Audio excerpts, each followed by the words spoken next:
په 4 نومبر د سهار پړنګي نشست کې ګڼو دانشورو لیکوالو او فنکارانو ګډون کو. د غونډې شروع د قاری محمد عارف د تلاوت کلام پاک نو شوه.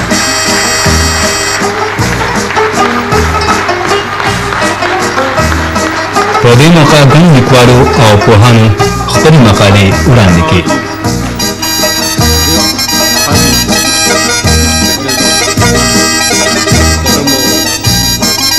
ښاغلي راجمل شاه خټک خپله مقاله پیش کړه پښتو پرون او نن.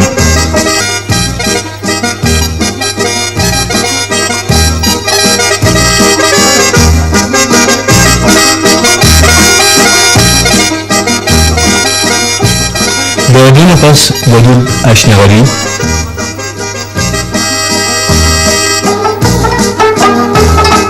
پروفیسر طه خان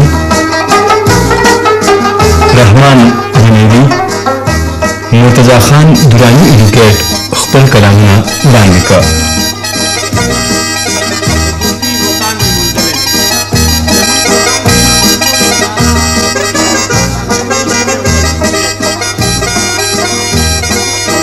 ډاکټر سراج په پښتنو کې د سوشل ورک په ضرورت مقاله پیش کړه.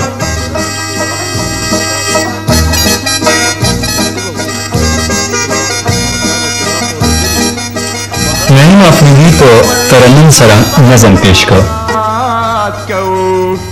راتلونکي وخت لپاره نو زه چې نن تاسو په مخ کې وړاندې کوم ډاکټر وقار علي شاه کال 1923 نه 1940 په پښتونولۍ کې د میرمنو برخه. علي اکبر سیال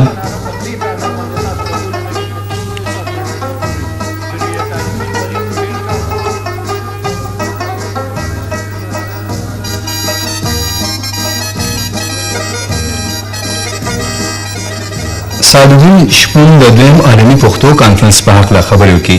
دغسې د دویمې ورځې اولنی نشست سرته ورسېد. د دویمې ورځې دویم نشست قریبا 3 بجې شروع شو.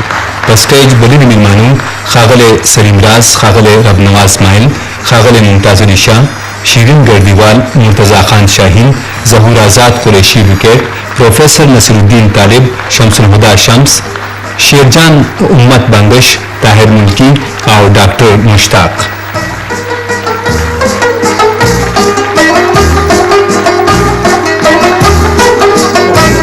نظر محمد پانیزی، ډاکټر سید علي شاه، شاهد علي شاهد، عبدالرحیم مندوخیل خپل سپېڅلی کلام او مقالې وړاندې کړي او نورو ګڼ شمېر ادیبانو شاعرانو د کانفرنس په هکله خپل خیالات څرګند کړل.